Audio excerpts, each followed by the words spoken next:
What's up guys, it's Neon Knight, bringing y'all a new build guide for the Acolyte Lich. In specific, I've done a Crit Harvest build, which has actually been the most consistent damage I've done on any of my 6 in-game characters so far. And I say consistent because the Sorcerer Black Hole Meteor build that I did, I've actually seen crits upwards of 200k. But really the stars have to align in order for that to happen.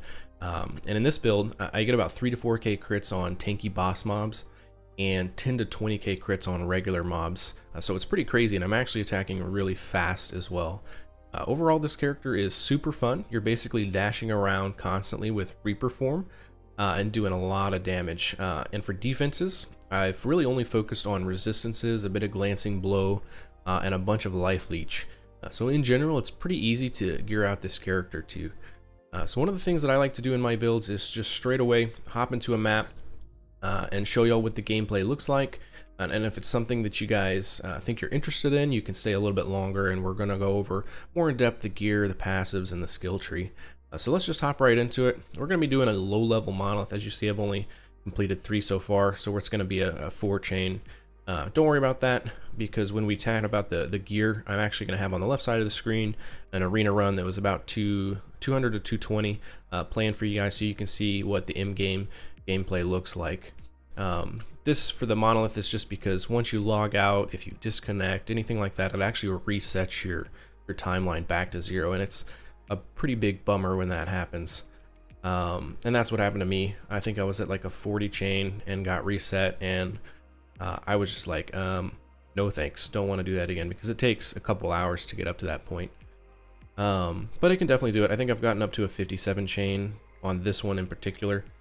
And then I disconnected, my entire power went out at my house, and that was a huge bummer. And I think I just quit after that because I was so depressed.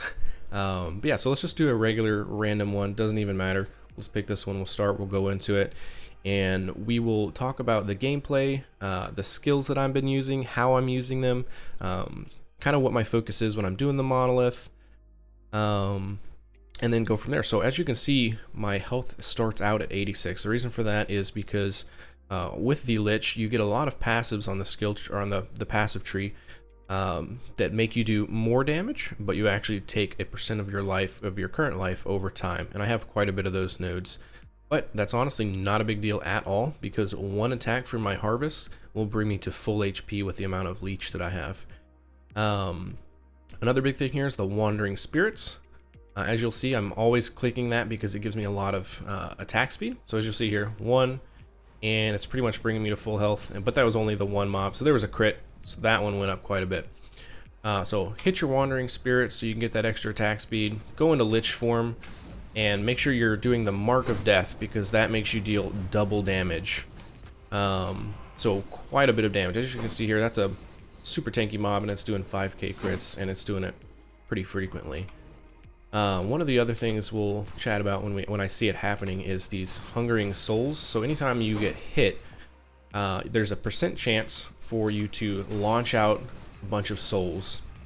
I'm just not getting hit, so I can't show you guys. But they do a lot of damage. It shoots out about 20 of them. They don't do a lot of damage individually, but just because there's so many of them, and that actually helps with your life leech as well, because they leech.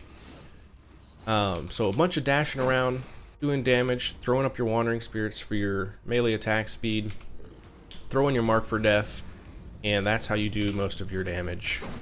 As you can see right there, so you see all those little spirits popping out. That's what I was looking for. A big thing for this character is you always want to be damaging things, because you want to stay in Reaper form, and how you stay in Reaper form is by damaging, because you see, as you can tell, I'm losing HP quite a bit. The longer you stay in Reaper form, the more HP, the faster it ticks down. So I can actually stay in Reaper form pretty much all the time in arenas, just because there's a constant flow of mobs. But occasionally on monolith runs, I actually do get out of Reaper form, just because you go a little bit of distance without seeing any mobs sometimes. But that's honestly not a big deal. Because it doesn't give you any extra damage, doesn't give you any extra defenses. It's really just for this dash ability. So let's get out of Reaper form so I can show you guys. Another good thing about a Reaper form is it just looks really cool. So a bunch of mobs here, not a big deal. Doesn't matter if I'm in Reaper or not, I'm still doing just the same amount of damage. As you can see, massive crits, still the 4K crits, and this mob is pretty scary. These are the mobs that usually will kill you in the arena with their slams, and then that purple thing that shoots out does a ton of damage. So let's just rush to the boss real quick. That's usually what I do in my monolith runs, is just rush bosses. My monolith runs usually take like 1 minute, just because I get in Reaper form and I go really fast. I attack a mob and then I run and I do my Wandering Spirits. Once I get a bunch kind of running behind me, that's when I'll attack, and then I'll just leave. And the reason for that is because you want to be doing your monolith runs only for really a couple of reasons. One, you're either getting gear, and the glyphs and then the runes and all that, because it does drop a decent amount of that stuff, but mainly to get your arena keys, because that's where you're doing a lot of your XP leveling, is through arenas. So as you can tell, the gameplay is pretty fast paced, lots of damage, and for the most part I don't take too much damage. Most of the damage that I actually take is from me losing health from being in Reaper form, and that's really just because of my attack speed being so crazy. With Leech and my damage with my crits. Like I said, one hit, especially a crit, will just fully heal me up. So let's go back to town. That's pretty much the gameplay. We will chat about the gear first. Like I said, I'll throw up on the left side of the screen an arena run from, I think I'll probably put up the 200 to when I died. I think it was a 227 to a one shot. So let's chat about the gear here. So let's talk about the unique first. This is definitely not required.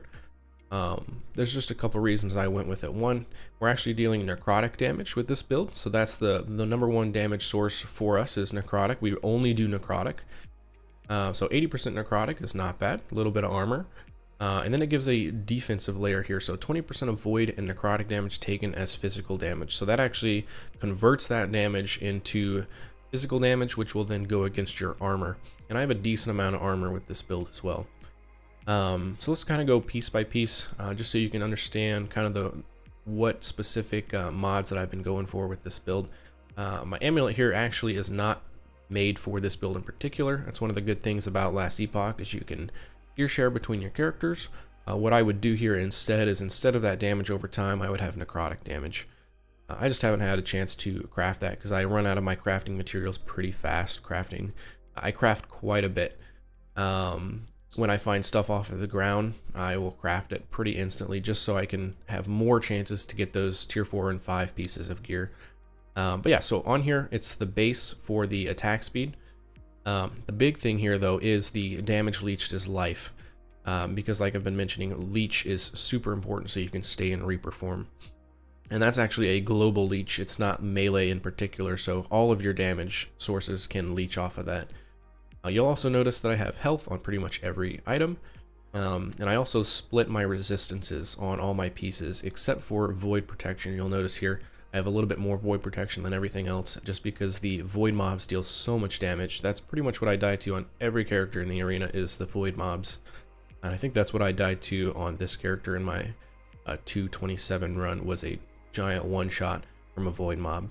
But that's one of the things going into when you gear up your character and when you're crafting gear, is make sure you're splitting up your resistances between pieces. So for example, I have the void protection on this guy.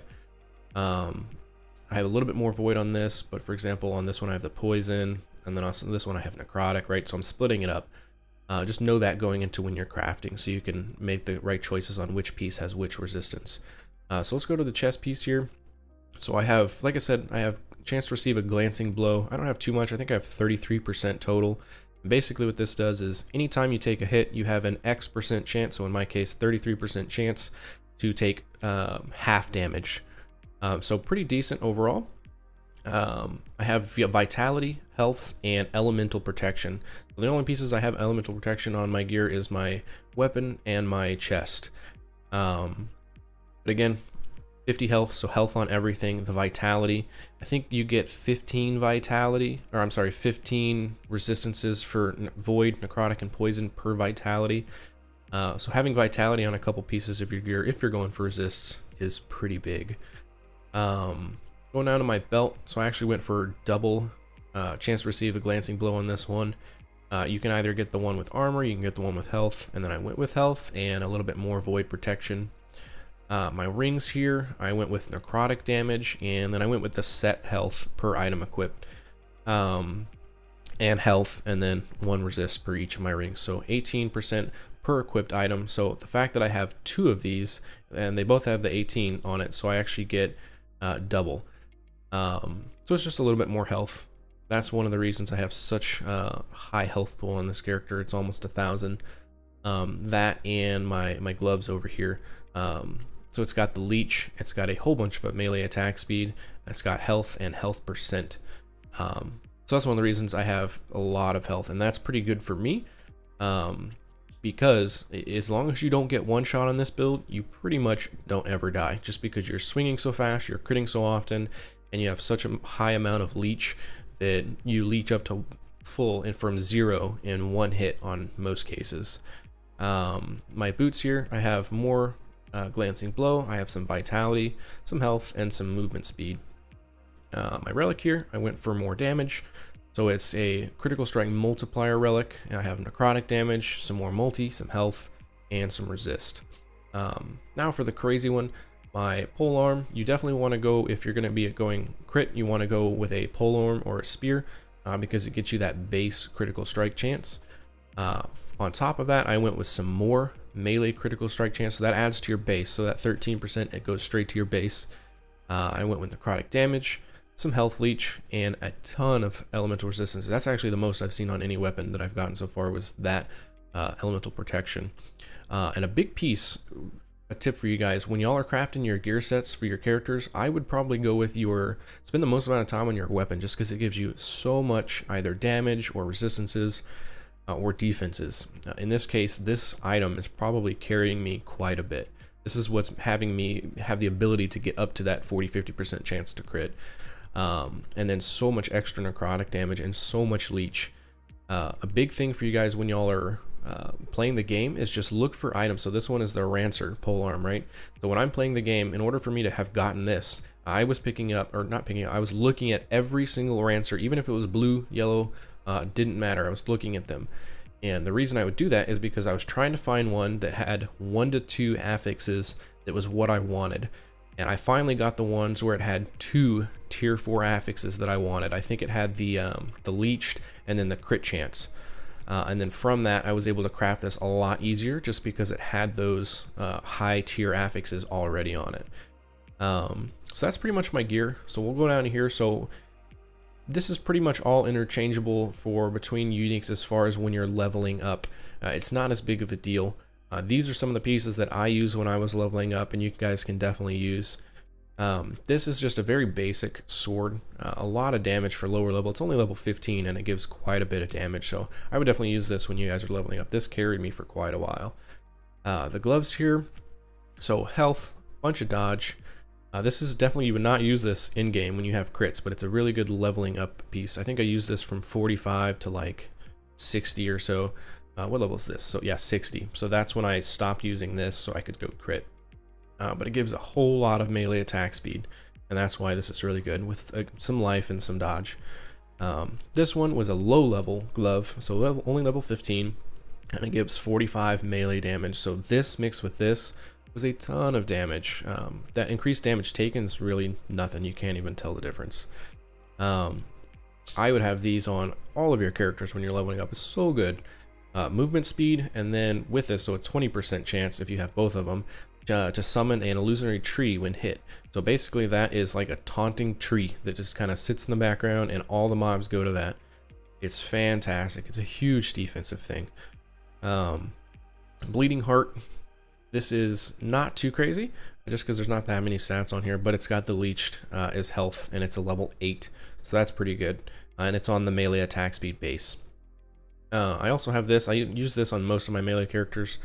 I don't use this one in particular because that health is so low. I think it can roll up to 20. You could have 20 health. You have a little bit of melee fire damage and chance to ignite on hit, 50%, which is a pretty decent amount, and damage over time. So pretty much just a little bit of damage as you're leveling up, and it's only a level 10 item. Another thing to use here, which I eventually didn't use because I went with some of these other pieces, right? But it's a set piece for necrotic damage. So essentially, if you have all 3 of these pieces, this one is in general is pretty good just because it has so much armor. So for level 19, you're getting 268 armor. That's pretty crazy. But if you have 2 of these items equipped, it's 80% increase in necrotic damage if you've been hit recently. So that's a decent chunk. And if you have all 3, it's 30% mana efficiency with necrotic abilities. That's not as impactful for us because mainly we're doing the right click, which is our harvest. So that's not too crazy. That's why I didn't use that in the long run. But if you guys want to, just as you're gearing up, for sure, it's definitely a good piece to use. This one, a little bit of health and some good defenses. The gloves, not too crazy, but a little bit of health and a very small amount of cold damage. So again, if you are going to use maybe at least just to get that 2-piece, I might do the helmet and the belt. Those are a bit better than this one for sure. All right, cool. So that's the gear. As you can tell, a lot of resistances, a decent amount of chance to receive a glancing blow, a lot of the health leached as life, and a lot of health. And that's pretty much how I built this. So not that difficult to build it up. Obviously, this is pretty much all in-game gear with high tier 4s and a couple tier 5s here and there. You guys can easily get away with doing some pieces that are not this crazy. I would say definitely get your pole arm first, spend most of your materials by getting this one. I would go for the crit chance first and the damage leeches health. I think those are your 2 most important stats on that. Cool. So let's go into the passives and we'll chat about that. So Acolyte, you obviously start as an Acolyte. You got to get 20 points in that in order to open up the Lich Tree. So what are we doing here? So you and your minions take 40% increase extra damage, pretty basic. You and your minions have 20% increased attack speed. This bonus applies to you if you have summoned a minion in the past 10 seconds. So that's why we're doing our Wandering Spirits. We're popping that on cooldown. So you actually have 100% uptime if you're doing it properly. And you have 20% increased attack speed. So that's pretty good. And then just down here, so grants a little bit of intelligence and some necrotic protection. And one of the good thing with intelligence on this build is you'll notice later that when I hit with my harvest ability, so that's just my normal right click swing, I actually get health on hit equal to my intelligence. That's one of the reasons I get a lot of intelligence, and that's just more reason why I have full health heal from every single hit. All right, so that's pretty much the basics of this. Nothing crazy in this tree. But then you pop into Lich. Not leech. First thing you want to get is some more intelligence. Deal a little bit of extra damage with this one. Necrotic damage. So again, anything that's necrotic damage is pretty solid. This was mainly just to get up in the tree. So anytime you kill an enemy, you have a chance to summon a minion, which that also helps your getting that extra attack speed because it's a minion summon. Up here, so some more damage, but so that's how I was talking about earlier. You take 8% of your health drained every second. So there's a couple passives on the tree that's like that. This again was just to get up in the tree, but a little bit of penetration for necrotic. Critical strike chance is pretty huge with this one, and then here's some multi. These are very important, and this one actually gives attack speed as well, so pretty crazy for that node. Moving up, a little bit of attack speed. So again, attack speed is pretty huge for us. The more we're attacking, the more we're leeching, and that's a bit of our defenses. And then very lastly is a whole bunch of intelligence. This is one of the crazy nodes. It's actually 2 intelligence per point, but you lose some more health per second. So again, that's why I'm always super low in town and when I start the maps, just because it's draining all my health. So basic tree. Nothing too crazy here. It's just crit and damage and not a lot of defenses, but you don't really need it as long as you're leeching the life there. That's the passive. So let's chat about the skills now and their trees. So we'll go into this one first. Harvest at your main ability. One of the things that I went for first was this one right here. So converts all your damage to necrotic damage. So essentially all of your weapon, when it says melee damage, it'll get converted to necrotic, and then you can scale that. This was that node I was mentioning where heal for 1 health per point of intelligence when you hit an enemy marked for death. So that's why I have so much intelligence, because it's just life on hit. Then it's 80% chance to reduce necrotic protections for 40 for 4 seconds. Pretty solid. Area, I think that's a pretty big node to get. The more you can swing, and it's actually interesting the way Harvest works. It actually deals a lot of damage in a circle. As you can see, it's actually right here. It hits behind you a little bit too. So it's pretty good having the increased area. And then I went down here for the crit. So 9% base critical strike chance. That's why it's hard to calculate your critical strike chance, because that actually doesn't show up on your stats page. Damage mark bonus is a little bit extra here, so 50%, 2% more damage to enemies marked on hit with this ability, Mark for Death, and then some extra critical strike chance right here. So pretty basic overall for this tree, but it's a whole lot of damage and some leech here with this, so pretty important. And I would rush this first, then I would get this, and then I would come down here and fill out these later. Mark for Death. This mainly we're focusing on just damage here. So cursed enemies have a bunch of necrotic protection reduced. They take more damage and a little bit of armor. So that's actually not doing anything for us. But there's just not that much else that you would put it for. I would actually redo this because I had leveled this when I was doing some melee damage. So if you are doing melee damage, you would want this, right, for that 75 armor shred, but you don't want that once you have converted fully to the necrotic damage. So I just haven't had the chance to re-level it up. So what I would do instead of that is you can do a couple different things, but this one is pretty good. So some curse duration, or you could go over here to increased chill damage, or I'm sorry, increased chill duration. That's a pretty decent one alongside this one. Enemies in infected area are chilled, so I'd probably do that instead of this. Maybe you have 1 point here and 4 points here, or 1, 3, and then 1 here, or something like that. It deals, so here's a bunch of area. I think that's huge, is getting that increased area. And then, like I said, over here, it's just more of the necrotic protection shred and more damage. So this isn't too crazy, but definitely level it up as soon as you can. This one I would probably level first. So once you get Harvest, that's going to be your first ability you start leveling up, is this one right here for sure. I actually might do this one second. Let's talk about this one. So this is your Wandering Spirits. After you get your Harvest, I would probably start leveling this one up in your skill tree, because it deals a lot of damage, and it also lets you get that attack speed rolling, because it summons the minions, right? So what you're looking for here is just a little bit of damage. It's nothing that crazy. It doesn't do too much. It's really a filler for getting them summoned so you can get more attack speed. But it does do a little bit of damage, so you reveal them more frequently. They spawn a little bit more. They last longer, and they move faster and deal a little bit more damage. So nothing too crazy. And then this is the big one. I would probably rush this. Just because you get the increased cooldown recovery speed, so you can use it more frequently, and that's how you can get that 100% uptime on your attack speed when you summon them. I would probably level this one last, because I would do your Mark for Death third, and then I would do this one last.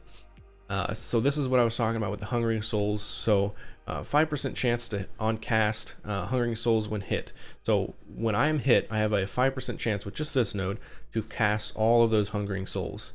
I did go with this, so 12% more chance on cast when I'm hit to shoot those out. So it's a total of 17. So 17% chance when I'm hit, I cast out all these Hungering Souls. And then this one here is the big one. So you can no longer cast Hungering Souls manually, which is actually bugged because I can actually cast it once, which is weird, but you'll never be casting it yourself. And it's 100% increased damage on hit. And then here's another 12% chance to cast Hungering Souls when hit. So that's with the 12, and then the 5. So you got 29% chance to cast Hungering Souls when you're hit. So that's definitely what I would rush for first. And it just adds a little bit of base right here. And then I would get this last, but this is still pretty solid. So you deal 10% increased damage over time. So that's nothing. That's a filler to get to this point, which is 40% chance to call forth 6 additional souls. That's why I'm shooting out so many. That alongside this is another additional 6 souls. And then this one right here deals 2 or calls forth 2 fewer souls, which is nothing when I'm shooting out so many with these 2 nodes, but I'm dealing 30% increased damage, so pretty solid. Like I said, they don't do a crazy amount of damage, but they do a decent amount, and they help me with Leech. Your last thing here is, sadly, we can't do Lich form. I'm sorry, Reaper form. It doesn't have a skill tree right now, so I just put this in here for whatever, and I just leveled up to 20. I haven't even put points in. You can put whatever here. If you want to try a new build after this, maybe throw something in here so you can start leveling it up. So yeah, that's the skill tree, the gear, and the passives. Overall, I think this is a super fun character. As long as you get a pretty good weapon first, so maybe just focus on getting a good weapon as your first craft, then it will carry you pretty far in this character. It's the lowest level that I have. So what am I, 69 level, so that's my lowest in-game character level, and it's doing the most consistent high damage out of all my characters, and I've actually gone the furthest on the arena. I think, like I said, 227. So pretty solid for a low level character. Yeah, that pretty much sums it up, guys. I know this was a bit longer of a video, but I hope y'all enjoyed it, and I was able to explain everything clear enough so y'all can either copy my build or come up with some of your own ideas, and it's something y'all enjoy playing. This is a newer channel, and I will be coming out with several different build guides. Like I mentioned, I have 6 in-game characters, and I'm making build guides for all of them, as well as some tips and tricks videos on different systems like the crafting system, how to be efficient on the in-game systems like the arena and the monolith. So if y'all did enjoy the content, I would greatly appreciate that like and subscribe buttons being hit. Y'all will get notified when I come out with those videos. Also, leave some feedback in the comments on what y'all liked about this guide, what y'all think I could change going forward. If there's something that you think I might want to do different, definitely let me know. Also, let me know what builds are you guys running that y'all are really enjoying. I think the community right now is, even though it's a little bit smaller, I think it's a fantastic community, and everybody sharing build guides with each other I think is really healthy for the game. So let me know what y'all are doing and y'all are enjoying. That about sums it up. Hope everybody is enjoying Last Epoch. Y'all have a great rest of your day.